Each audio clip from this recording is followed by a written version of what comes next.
afternoon, everyone. I am Christine Villarsaga, and it is a great honor for me to take this chance in helping us engage in a conversation about a subject that has been the source of many problems here in the world.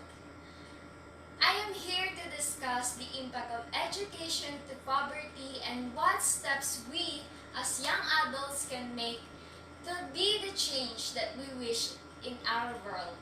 Education is not the preparation for life. Education is a life itself. Education plays an important role in everyone's life. Our life actually starts with education and learning, where we are trying to figure out how we walk, how to talk, how we run, how to read, how to write, and so on. So today's tendency and the idea of successful life leads young people to get and finish a degree to be accepted and to be a useful citizen of the society. But the question here is, can we actually consider this education as the key for having a better life and as a main solution to this extreme poverty? Poverty is a very big issue here in the Philippines because it affects people just like you and me. People who have dreams and goals in life but never could imagine of achieving it. Now, I want everyone here to close your eyes for a moment and try to imagine what I am about to tell you. Imagine yourself living next to a garbage dump, walking up every day and every morning knowing that there is nothing you can do with your life but try to survive.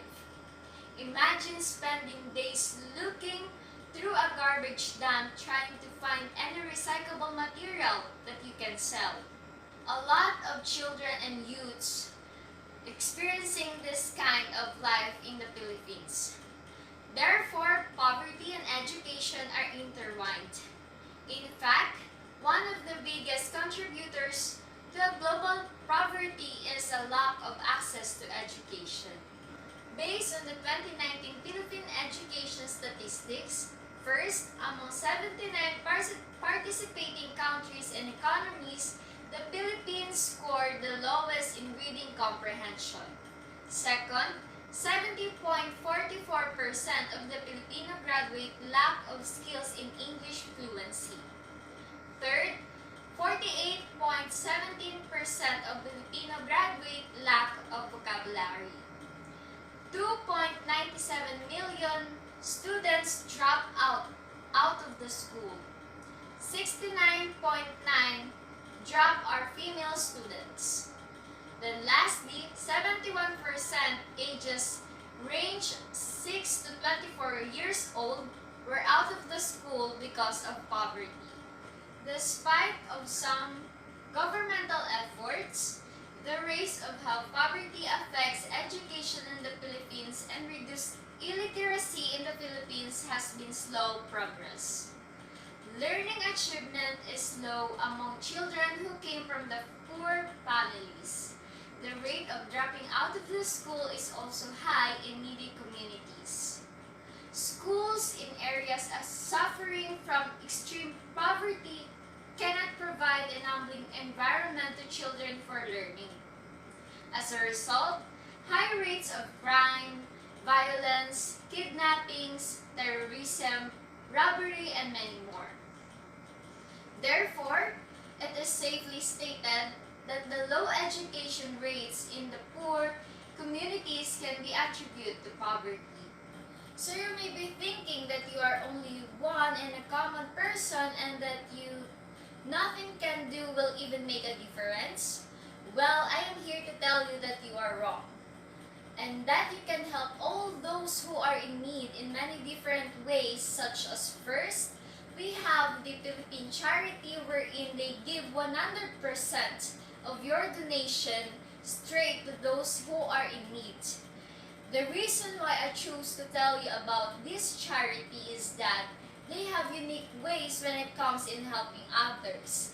With each click on their site, you are already donating a money without even knowing. Also, you can send some clothes, foods, and other essential things. Second, we should support all the organization whose main goal or advocacy is all about education. Last but not the least, we can contribute to increase the nation's literacy rate by inspiring them and explain to a lot of out of the school youths the importance of education both in our lives and in our society. To conclude with, I would like to bring your attention in some of the things that you can be done to reduce poverty as what I have mentioned those things earlier. Let us aim high and do our best, especially when it comes in learning.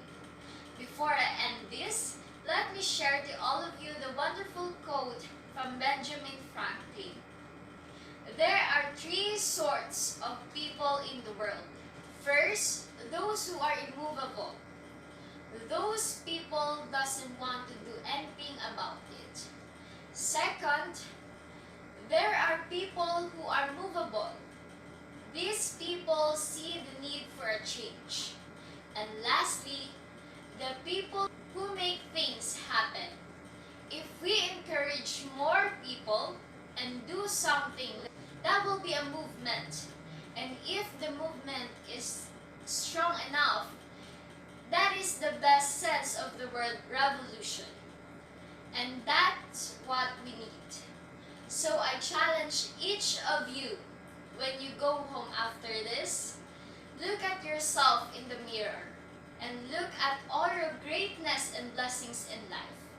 Then finally, when you leave tomorrow, try to extend that love and kindness to someone and to the whole world. Thank you everyone and have a nice day.